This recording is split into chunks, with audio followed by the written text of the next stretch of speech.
নামাজ শেষ ছড়িয়ে পড়ো জমিনে, রিজিক তালাশ করো, তবে ওয়াজকুরুল্লাহ কাসীরা, বেশি বেশি আল্লাহকে স্মরণ করো।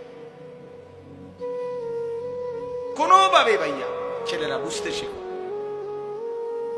প্রিয় ভাই বুঝতে শিখো, ভাবতে শিখো।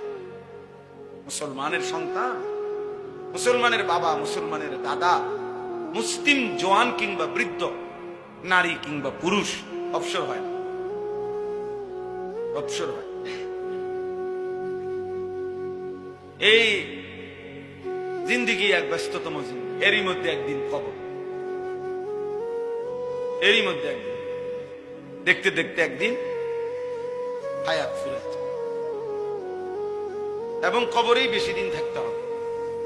আমি একটু আগের বয়ানেও বলছি, হিসাব করে রাসূলুল্লাহ সাল্লাল্লাহু আলাইহি ওয়াসাল্লাম মক্কা থেকে মদিনায় হিজরত করে গেছেন, তো এরপর থেকে এখন পর্যন্ত হলো 1447 বছর। এখন হলো 1447 হিজরি। তার মানে আমাদের নবী সাল্লাল্লাহু আলাইহি সাল্লাম মক্কা থেকে যে মদিনায় হিজরত করে গেছেন, এর পরে এখন হলো কত বছর বলেন? 1447 বছর রানী। বদরের যুদ্ধ হয়েছে এই হিজরতের 1 বছর পরে। তাহলে বদরের যুদ্ধ হয়েছে এখন থেকে নিয়ে 1446 বছর আগে, 1 বছর কমাইল। এখন এই আবু জাহেল সে মারা গেছে এই বদরের যুদ্ধের দিন। তাহলে এখন বলেন তো, আবু জাহেল মাটির উপরে ছিল কতদিন আর মাটির নিচে আছে কতদিন? এই আমগো হিসাব বুঝছেন নি? হিসাব মাটির উপরে ছিল সর্বোচ্চ 60-65 বছর, নয়তো 70 বছর, কিন্তু মাটির নিচেই আছে আমাদের স্বাভাবিক হিসাবেই তো এখন 1446 বছর। তাহলে আমাকে মাটির উপরে বেশি থাকতে হবে না কবরে বেশি থাকতে হবে? তাহলে নূহ আলাইহিস সালামের জামানায় যারা মারা গেছে তারা আজকে কতদিন? ফেরাউনের জামানায় যারা মারা গেছে তারা আজকে কতদিন? মুসা নবীর জামানায় যারা মারা গেছে তারা মাটির উপরে ছিল কতদিন, মাটির নিচে কতদিন। এরপরে তো আখিরাত, সেটা তো এখনো হয় না। না মাঝখান দিয়ে একবার হয়েছে, সেটা তো এখনো হয়ই না। হাশরের মাঠ তো এখনো হয়ই না, আখিরাত তো এখনো হয়ই না, জাহান্নাম তো এখনো হয়ই না, কবরের হালাত বলো ভাই। আমার তোমার দাদার যিনি বাপ ছিলেন, মানে আমার মনে করেন আমার দাদার যিনি আব্বা, বা আমার দাদার যিনি দাদা, তো আমার দাদার দাদা যে বছর মারা গেছে সেই থেকে নিয়ে এখন পর্যন্ত, তো এই হিসাব করলে আমার দাদার দাদা মাটিতে উপরে বেশি ছিলেন না কবরে বেশি দিন? তাহলে মাটির উপরে ছিল 60 বছর, মাটির নিচে হয়তো আছে আজকে 300 বছর। কারণ আমার এইটা হিসাব মিলাইতে হইব না যে আমি, আমার আব্বা, আমার আব্বার আব্বা, আমার দাদা, দাদার বাপ, দাদার বাপের বাপ, তিনি না দাদার দাদা, আরো 6 পুরুষ আগে, 60 বছর করে হলো তো 360, 6 6 36, এই লেগে বললাম 300 বছর। তাহলে ধরেন এই আমার দাদার দাদা আছে আজকে কবরে 300 বছর, কিন্তু মাটির উপরে কি 300 বছর ছিলেন উনি? তাহলে বলেন চাচা, আপনারা বলেন কি বুঝে সাদওয়ানের সময় কাটান? কিসের উপরে? কি বুঝে? আখিরাতের বুঝ হয়ে গেছে, কবরের বুঝ হয়ে গেছে। এই বোকা মুরব্বী গুলা, এই বুড়া মানুষ গুলা, এগুলো আকল ফতার হইব কোন দিন? বিড়িখানা ছাড়ব কোন দিন? টেলিভিশন দেখা বন্ধ করবে কোন দিন? বলে বিবেক দিয়ে ভাবা উচিত, ইনসাফ করে ভাবা উচিত। এই জন্য বললাম বাবা, কুল্লু মারুফিন সাদাকা, প্রতিটা ভালো কাজ সাদাকা। নবী সাল্লাল্লাহু আলাইহি সাল্লাম বলেন এক অন্ধকে রাস্তা পার করে দেওয়া সাদাকা। অন্ধ ব্যক্তিকে রাস্তার সন্ধান বলে দেওয়া, এটাও সাদাকা। হাসি মুখে কারো সাক্ষাৎ করা, এটাও সাদাকা। প্রতিটা ভালো আয়োজন, এখানে একটা সুন্দর কথা লিখছে, প্রতিটা ভালো কাজ একটি দান, সাদাকা, কুল্লু মারুফিন সাদাকা। নবী সাল্লাল্লাহু আলাইহি সাল্লাম বলছেন প্রত্যেকটি নেক কাজ সাদাকা, এক একটা দান। এজন্য যে যেখানে যেভাবে আছে প্রত্যেকেরই উচিত ভালো কিছু করার চেষ্টা করা, ভালো কিছু করার চেষ্টা, ভালো কিছু করার চেষ্টা, এটা প্রত্যেকের মধ্যে মুমিন মুসলমান হিসাবে সত্তাগত ভাবে থাকা উচিত। আল্লাহর নবী সাল্লাল্লাহু আলাইহি ওয়াসাল্লাম হাদিসের মধ্যে এটা খুব উৎসাহ করেছেন। নবীজি বলছেন তুমি প্রয়োজনে ওয়ালাউ আন তুফরিগা মিন দালবিক, মানে আরেকজন লোক, তুমি আগে এক বালতি পানি নিছো, এখন একজন লোক আসছে আরেকটা বালতি পানি নিবে, এখন হতে পারে ওই লোকটা দুর্বল।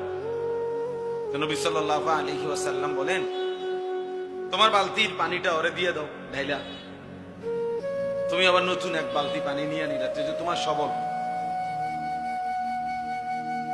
আল্লাহর নবী সাল্লাল্লাহু আলাইহি ওয়াসাল্লাম বলেন এইটুকু ভালো কাজ যে নিজের বালতি থেকে তার বালতিটা পুরাইয়া দিলা, এটাও সাদাকা, এটাও আল্লাহর রাস্তায় সাদাকা করার সওয়াব মিলে। নবী সাল্লাল্লাহু আলাইহি ওয়াসাল্লাম বলেন ওয়ালাউ আন তালকা আখাকা বিওয়াজহিন তালক, তোমার ভাইয়ের সাথে তার কোনো উপকার করতে পারলা না, হাসি মুখে তাকাইলা, সাক্ষাৎ করলা, এটাও সাদাকা। জন্য নবী সাল্লাল্লাহু আলাইহি ওয়াসাল্লাম বলেন লা তাহকিরান্না মিনাল মারুফি শাইআন, কোন এক কাজকে সামান্য ছোট মনে করবা। এই পৃথিবীতে হাদিসের মধ্যে কথা বর্ণনা আছে যে অসৎ চরিত্রের নারী তৃষ্ণার্ত কুকুরকে পানি পান করায়া, তো এর বিনিময়ে আল্লাহ তাআলা তাকে মাফ করে দিয়েছে। তাহলে এই জন্য প্রত্যেকটা মুসলমান মুমিন প্রতিটা ভালো কাজের সুযোগকে কাজে লাগানো উচিত, নাই তো আমার জীবনের এটা লস। আমি গতকালকে কিতাবে পড়ছি আমাদের বর্তমান জাতীয় মসজিদের যিনি খতিব হযরত মাওলানা আব্দুল মালিক সাহেব দামাত বারাকাতুহুমুল আলিয়া, হযরত বলছেন প্রত্যেককে আল্লাহ তাআলা যে হায়াত দিয়েছেন, যে সময় দিয়েছেন, এই সময়ে কেউ যদি গুনাহ করে, এক নম্বরে এটা তার জন্য লোকসান, লস। দুই নম্বরে গুনাহ না, তবে অর্থহীন কথা এবং কাজের মধ্যে লিপ্ত, এটাও তার জন্য লোকসান, লস। তিন নম্বরে যেটুকু সময়, এটুকু সময়ে আমি আরো বেশি করতে পারতাম, অথচ একটু অবহেলা করে গাফলত করে আরো কম করছি, এটাও লোকসান, এটাও লস। যখন আমরা এটা মাদ্রাসায় খুব দেখি, বিশেষ করে হেফজখানায়, এই বাচ্চা ইচ্ছা করলে এই 1 ঘন্টায় পুরো 1 পৃষ্ঠা সবক মুখস্থ করতে পারত, তে পড়ছে আধা পৃষ্ঠা ইচ্ছা করে, অথচ তার দ্বারা আরো সম্ভব। এই কর্মচারী ইচ্ছা করলে এই 1 ঘন্টায় আরো বেশি কাজ করতে পারত, করছে আরো কম। আর এটাও আমার জীবনের লস। মুমিন মানেই হলো জিন্দেগির প্রতি সময়, প্রতি মুহূর্ত থেকে আখিরাতের পুঁজি সংগ্রহ করা। দুইটা নিয়ামত আল্লাহ নবী সাল্লাল্লাহু আলাইহি সাল্লাম বলছেন যখন থাকে মানুষ কদর করে না, কিন্তু ওই 2 নিয়ামতই তার জীবনের মূল পুঁজি। এক হলো আসিহা, সুস্থতা, 2 হলো ওয়াল ফারাগ, অবসর, সময়। সুস্থতা এবং অবসর, সময় আছে, এই 2 নিয়ামত যখন মানুষের কাছে থাকে মানুষ কদর করে না, অথচ এই 2 নিয়ামতই তার পুঁজি। আল্লাহ তাআলা সুস্থ রাখছেন তো সে যাবতীয় কাজ করতে পারে, আল্লাহ তাআলা সময় দিছেন, হায়াত দিছেন, তাহলেই সে সব কাজ করতে পারে। যার হায়াত নাই সে বন্দিগি করবে কেমনে? যার সুস্থতা নাই সে বন্দিগি করবে কেমনে? এজন্য নবী সাল্লাল্লাহু আলাইহি ওয়াসাল্লাম বলছেন, নি'মাতানে মাগবুনুন ফীহিমা কাসীরুম মিনান নাস। দুটি নিয়ামত এমন আছে যে দুটি নিয়ামত থাকা অবস্থায় অধিকাংশ মানুষ ধোঁকা খায়। as-সিহহাতু ওয়াল ফারাগ। এক নাম্বার হলো সুস্থতা, দুই নাম্বার হলো অবসর, সময়। এই কিশোর নওজোয়ান ছেলেদের দুইটাই সমান তালে আছে, সুস্থতাও আছে, সময়ও আছে। ঘন্টার পর ঘন্টা তার হাতে অবসর, কিন্তু সে কিছুই করে না। পূর্ণ সুস্থ সবল সুঠাম, অতিরিক্ত কোনো রোগ শোক কিছুই নাই। মানুষের প্রকৃত অর্থে স্বাভাবিকভাবে 40 বছরের পরে মানুষের রোগ ব্যাধি শুরু হয়। 40 বছর পর্যন্ত মানুষ যৌবন থাকে, সুস্থ সবল থাকে। তাইলে এটা আমরা কদর করা আমাদের উচিত। আল্লাহ নবী সাল্লাল্লাহু আলাইহি ওয়াসাল্লাম বলছেন, ইগতানিম খামসান ক্বাবলা খামসিন। 5টি জিনিস আসার আগে 5টি জিনিসকে কদর করো, গনিমত মনে করো। এক নম্বরই হলো শাবাবাকা ক্বাবলা হারামিক। বৃদ্ধ আসার পূর্বে যৌবনকালকে কদর করো, যৌবনকালকে কদর করো। এক নম্বরে প্রথম এটা। ফারাগাকা ক্বাবলা শুগলিক।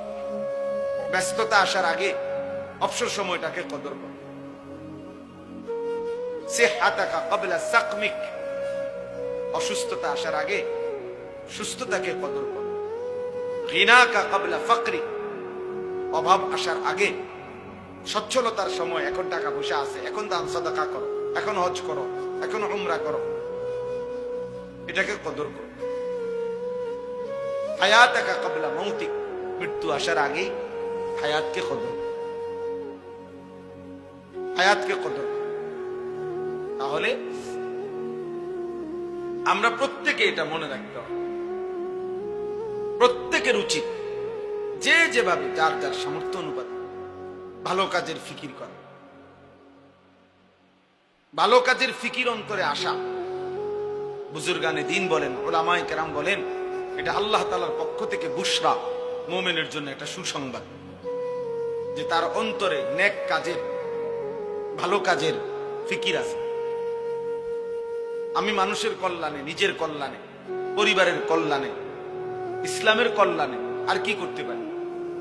আমার মাথায় যদি ভিন্ন ভিন্ন ভিন্ন সুন্দর সুন্দর চিন্তা ফিকির আসে, এটা উত্তম, এটা বুশরা, এটা আল্লাহর পক্ষ থেকে যেন ওই বান্দার জন্য একটা সুসংবাদ। এজন্য তোমরা অনেক ছেলে পেলে আসো, গুনাহ আর নাফরমানি ছাড়া, সভ্যতা আর অশ্লীলতা ছাড়া কল্পনায় কিছুই আসে।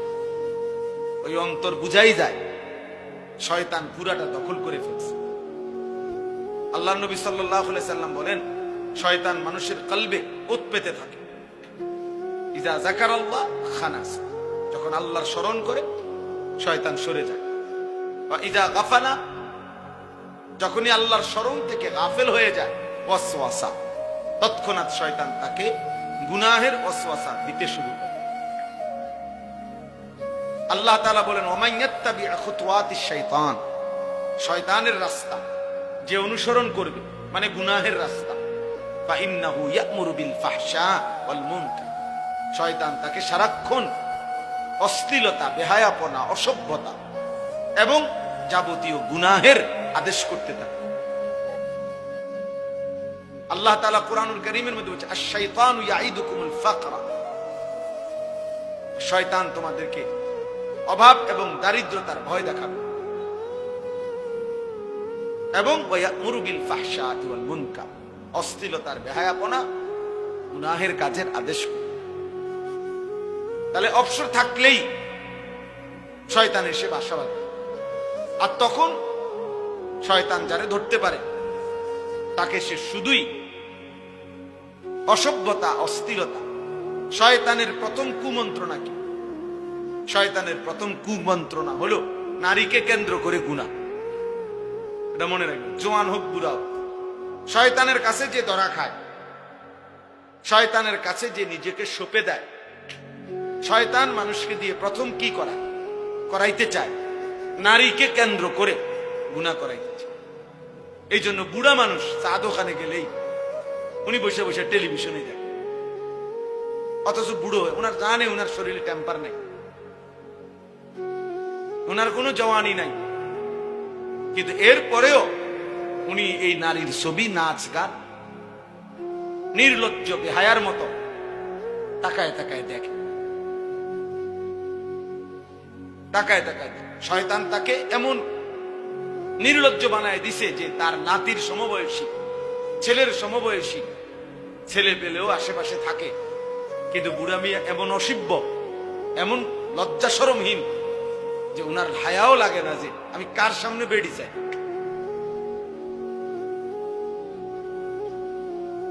শয়তান তাকে কোথায় নামায়, শয়তান তারে উলঙ্গ করে দিচ্ছে। সে যখন নিজেকে শয়তানের হাতে তুলে দিচ্ছে, উনি যখন নিজেকে শয়তানের হাতে তুলে, তো শয়তান তাকে যেন বিবস্ত্র করে দিচ্ছে, একেবারে বেহায়া বানায় দিচ্ছে। এর জন্য অবসর থাকতে নাই। মুমিন অবসর হয় না, মুমিনের দুনিয়ায় কোনো অবসর নেই। ফাইযা কাদাইতুমুস সালাতা ফাযকুরু, আল্লাহ বলেন নামাজ শেষ হয়েছে বান্দা, ফাযকুরু, পুনরায় আবার আল্লাহর জিকির করো। ফাইযা কাদাইতুম মানাসিকাকুম ফাযকুরু, আল্লাহ বলেন হজ্জের কাজ শেষ হয়েছে, পুনরায় আল্লাহর জিকির করো। ওয়ালিতুকমিলুল ইদ্দাতা ওয়ালিতুকাব্বিরু, রমজান মাসের রোজা গুনে গুনে পুরা মাস শেষ হয়েছে, আল্লাহ বলেন শেষ করো রোজা মাস, শেষ হলেই ওয়ালিতুকাব্বিরু, আল্লাহ তাআলার তাকবীর, আল্লাহু আকবারের তাসবিহ পড়তে থাকো। আল্লাহ তাআলা বলেন ওয়াযকুরুল্লাহ ফি আইয়ামিন মা'দুদাত, হজ্জের শেষ পাথর মারে অবসর হয়েছে, তো পরের 2 দিন, পরের 3 দিন আল্লাহ তাআলার জিকির করো। আইয়ামুত তাশরীক হিয়া আকলু ইয়াউমু আকলিন ওয়া শুরবিন ওয়া যিকরিন, নবীজি বলেন কুরবানির এই 3 দিন, আইয়ামে তাশরীকের এই দিনগুলো খাও পান করো, তবে সাথে আল্লাহর জিকির করো। অবসর কই,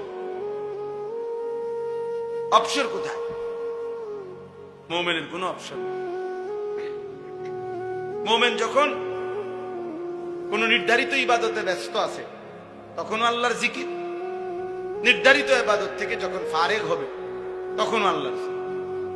এজন্য বুজুর্গানে দিন বলে দস্ত বকার দিল বয়ার, মুমিনের হাত থাকবে কাজে, দিল থাকবে ইয়ার মানে বন্ধু, তার বন্ধুর সাথে মানে আল্লাহ তাআলার সাথে। দিল বয়ার, দিল থাকবে বন্ধুর সাথে, হাত থাকবে কাজের সাথে। কাজ করো, বাজার করো, ব্যবসা করো, চাকরি করো, ক্ষেত খামার করো, 24 ঘন্টা কাম করো, মানা নাই। আল্লাহকে না বল, আল্লাহকে না বল। ফাইদা কুদিয়াতিস সালাহ ফান্তাশিরু ফিল্লাহ ওয়াবতাগু মিন ফাদলিল্লাহ ওয়াযকুরুল্লাহ। নামাজ শেষ, ছড়িয়ে পড়ো জমিনে, রিজিক তালাশ করো, তবে ওয়াযকুরুল্লাহ কাসীরা, বেশি বেশি আল্লাহকে স্মরণ করো। কোনোভাবে ভাইয়া ছেলেরা বুঝতে শেখো, প্রিয় ভাই বুঝতে শেখো, ভাবতে শেখো। মুসলমানের সন্তান, মুসলমানের বাবা, মুসলমানের দাদা, মুসলিম জওয়ান কিংবা বৃদ্ধ, নারী কিংবা পুরুষ অবসর হয় না, অবসর হয়। এই জিন্দিগি এক ব্যস্ততম জিন্দিগি, এরই মধ্যে একদিন কবর, এরই মধ্যে একদিন, দেখতে দেখতে একদিন হায়াত ফুরে যায়, এবং কবরেই বেশি দিন থাকতে হবে। আমি একটু আগের বয়ানেও বলছি, হিসাব করে রাসূলুল্লাহ সাল্লাল্লাহু আলাইহি ওয়াসাল্লাম মক্কা থেকে মদিনায় হিজরত করে গেছেন, এরপর থেকে এখন পর্যন্ত হলো 1447 বছর। এখন হলো 1447 হিজরি। তার মানে আমাদের নবী সাল্লাল্লাহু আলাইহি সাল্লাম মক্কা থেকে যে মদিনায় হিজরত করে গেছেন, তো এর পরে এখন হলো কত বছর বলেন? 1447 বছর রানী। বদরের যুদ্ধ হয়েছে এই হিজরতের 1 বছর পরে। তাহলে বদরের যুদ্ধ হয়েছে এখন থেকে নিয়ে 1446 বছর আগে, 1 বছর কমাই। এখন এই আবু জেহেল সে মারা গেছে এই বদরের যুদ্ধের দিন। তাহলে এখন বলেন তো আবু জেহেল মাটির উপরে ছিল কতদিন আর মাটির নিচে আছে কতদিন? এই আমগো হিসাব বুঝছেন নি? হিসাব মাটির উপরে ছিল সর্বোচ্চ 60-65 বছর, নয়তো 70 বছর, কিন্তু মাটির নিচেই আছে আমাদের স্বাভাবিক হিসাবেই তো এখন 1446 বছর। তাহলে আমাকে মাটির উপরে বেশি থাকতে হবে না কবরে বেশি থাকতে হবে? তাহলে নূহ আলাইহিস সালামের জামানায় যারা মারা গেছে তারা আজকে কতদিন? ফেরাউনের জামানায় যারা মারা গেছে তারা আজকে কতদিন? মুসা নবীর জামানায় যারা মারা গেছে তারা মাটির উপরে ছিল কতদিন, মাটির নিচে কতদিন? এরপরে তো আখিরাত, সেটা তো এখনো হয় না। নামাজ কান দিয়ে একবার হয়েছে, সেটা তো এখনো হয়ই নাই। হাসরের মাঠ তো এখনো হয়ই নাই, আখিরাত তো এখনো হয়ই নাই, জাহান্নাম তো এখনো হয়ই নাই, কবরের হালাত। বলো ভাই, আমার তোমার দাদার যিনি বাপ ছিলেন, মানে আমার মনে করেন আমার দাদার যিনি আব্বা বা আমার দাদার যিনি দাদা, তো আমার দাদার দাদা যে বছর মারা গেছে সেই থেকে নিয়ে এখন পর্যন্ত, তো এই হিসাব করলে আমার দাদার দাদা মাটিতে উপরে বেশি ছিলেন না কবরে বেশি দিন? তাহলে মাটির উপরে ছিল 60 বছর, মাটির নিচে হয়তো আছে আজকে 300 বছর। কারণ আমার এইটা হিসাব মিলাইতে হইব না যে আমি, আমার আব্বা, আমার আব্বার আব্বা, আমার দাদা, দাদার বাপ, দাদার বাপের বাপ, তিনি না দাদার দাদা, তাহলে আরো 6 পুরুষ আগে। 60 বছর করে হলো তো 360, 636, এই লেগে বললাম 300 বছর। তাহলে ধরেন এই আমার দাদার দাদা আছে আজকে কবরে 300 বছর, কিন্তু মাটির উপরে কি 300 বছর ছিলেন উনি? তাহলে বলেন চাচা, আপনারা বলেন কি বুঝে সাদওয়ানের সময় কাটান? কিসের উপরে? কি বুঝে? আখিরাতের বুঝ হয়ে গেছে, কবরের বুঝ হয়ে গেছে। এই বোকা মুরব্বী গুলা, এই বুড়া মানুষ এগুলা, এগুলো আকল ফতার হইব কোন দিন? বিড়িখানা ছাড়ব কোন দিন? টেলিভিশন দেখা বন্ধ করবে কোন দিন? বলেন, বিবেক দিয়ে ভাবা উচিত, ইনসাফ করে ভাবা উচিত। এই জন্য বললাম বাবা, কুল্লু মারুফিন সাদাকা, প্রতিটা ভালো কাজ সাদাকা। নবী সাল্লাল্লাহু আলাইহি সাল্লাম বলেছেন এক অন্ধকে রাস্তা পার করে দেওয়া সাদাকা, এক অন্ধ ব্যক্তিকে রাস্তার সন্ধান বলে দেওয়া, এটাও সাদাকা। হাসি মুখে কারো সাক্ষাৎ করা, এটাও সাদাকা। এই জন্য নওজোয়ান ছেলেরা ভালো কাজের ফিকির করো, ভালো কাজের ফিকির করো, কিছু না কিছু তো করোই, সেটা ভালোই করো, যার দ্বারা আখিরাতও মিলবে, মানুষের ভালোবাসাও হবে। মন্দ, অসৎ, দুশ্চরিত্র এমন নাফরমানকে বাস্তবিক অর্থে কেউ ভালোবাসে না। আমি সব সময় এটা বলি, কত হাজার বার আমি এটা বলছি, মানুষ চিনতে ভুল করে। পৃথিবীতে কেউ কোনো গাঁজাখোর, ফুট্টাখোর, বাবাখোর রে কেউ জোনায়েদ বাগদাদি বলে না, জোনায়েদ বাগদাদি কেউ গাঁজাখোর বলে না। মানুষ রাতকে রাতই বলে, দিনকে দিনই বলে, আলোকে আলোই বলে, অন্ধকারকে অন্ধকারই বলে। তুমি নারী দেখবা, ছবি দেখবা, উলঙ্গ দৃশ্য দেখবা, মদ খাইবা, জুয়া খেলবা, মোবাইল টিপবা, সারা রাত উলঙ্গ ছবি দেখবা, তোমার মতো হাইওয়ানকে পৃথিবীর কেউ ভালো মানুষ বলবে। বন্ধু নামের যেই সঙ্গী সাথে পরেও যদি আলাদা জিজ্ঞেস করা হয়, সেও বলবে যে তোমার এই দুস্থ যার লগে তুমি চলো সে কেমন, আস্থা ছিটা, আস্থা বাটফা, একবারে 2 নম্বর, অসৎ। তাহলে কি হলো? এজন্য যারা অনেকবার বলছি এটা, অফিকা উয়ুবুন ওয়ালিন্নাসি আ'য়ুনুন, আরবি ভাষার একটা গুরুত্বপূর্ণ প্রবাদ। তোমারও দোষ আছে, মানুষেরও চোখ আছে, এটা আরবিতে বলে আর কি।